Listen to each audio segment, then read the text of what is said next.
रहमान साथियों,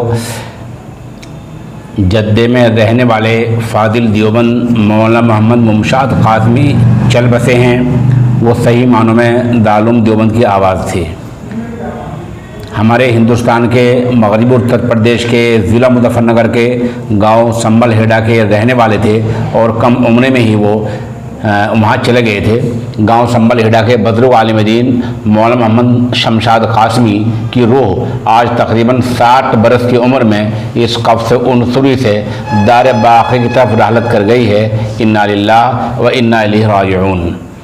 मौलाना मरहूम पिछले तकरीबन 40-45 साल से सऊदी अरबिया के शहर जद्दा में रह रहे थे और उनका इत्र का और ऊद का बड़ा कारोबार था। इत्र का एक कारखाना जद्दे में और दूसरा दुबई में है। उनके पसमानदान में 3 बेटे और 5 बेटियां हैं। मुफ्ती उत्तराखंड जनाब मुफ्ती रईस साहब ने सोशल इंडिया न्यूज़ को बताया कि मरहूम दारुल देवबंद से फाजिल थे और मदारस इस्लामिया के बड़े खैरखा थे। वो शेख सालेह बिन अब्दुल अजीज़ आला शेख साबिक़ मजहबी उमूर के वज़ीर के ख़ास मुक़र्रबीन में से थे। ताज़ियत कुनिंदगान में मौलाना मोहम्मद इरफान साकिब कासमी, कारी मोहम्मद कलीम कासमी, चेयरमैन हुसैन ट्रस्ट मुज़फ़्फ़रनगर, मौलाना मोहम्मद यामीन साहब मुबल्लिग़ दारुल देवबंद, मौलाना मोहम्मद फैज़ान कासमी, मुफ्ती अब्दुल्ला, कारी अब्दुर्रहमान फुलत वगैरह के नाम काबिल ज़िक्र हैं। अब हम आपको एक वीडियो सुनवा रहे हैं जिनमें मुफ्ती उत्तराखंड मुफ्ती रईस अहमद साहब ने ताज़ियती पैगाम पेश किया है और इसी तरह मौलाना शमशाद साहब के चंद तस्वीर आपको दिखा रहे हैं। इस पूरी वीडियो को देखिए। वमा अलैना इल्लल बलाग। अस्सलामु अलैकुम वरहमतुल्लाहि वबरकातुहू। इंतहाई अफसोस और दुख के साथ ये बात आप तक पहुँचा रहा हूँ कि उलमा के महबूब तरीन आलिम दीन और ताजिर हज़रत मौलाना शमशाद साहब अल-कासमी जिद्दा में उनका इंतकाल हो गया है। इन्ना लिल्लाहि व इन्ना इलैहि राजिऊन।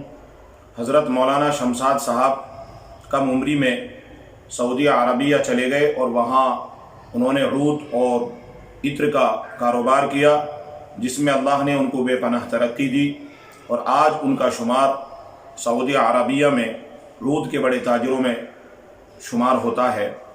हज़रत मौलाना शमशाद साहब गैर मुनक़सिम हिंदुस्तान के मुआविन और मददगार और उलमा के मेज़बान हुआ करते थे। आप हज पर जाने वाले तमाम मेहमानों का बहुत खुश दिली से इकराम किया करते और उनकी दावत किया करते और मदारिस का हर साल दिल खोल कर ताउन किया करते। आपका शुमार सखी उलमा में होता है। ऐसे आलिम दीन का हमारे दरमियान से चला जाना मदारिस उलमा इल्मी हल्के का बहुत बड़ा खसारा और नुकसान है। मुझे उम्मीद है कि तमाम हजरात तक ये पैगाम पहुँचने के बाद हज़रत मौलाना शमशाद साहब कासमी के बच्चे और बच्चियों के लिए सब्र की, हिम्मत और हौसले की दुआ फरमाएंगे और हज़रत मौलाना शमशाद साहब कासमी के तमाम कुर्बानियों को देखते हुए, मदारिस की तरफ रुझान देखते हुए अहले मदारिस उनकी मग़फ़िरत के लिए इसाले सवाब फरमाएंगे और दुआ करेंगे। अल्लाह ताला हमारे दरमियान हमारे उलमा की उम्रों में बरकत अता फरमाए और जो हमारे दरमियान से रुख़सत और रिहलत फरमा रहे हैं अल्लाह ताला उनकी बाल बाल मग़फ़िरत फरमाए। अस्सलामु अलैकुम वरहमतुल्लाहि वबरकातुहू।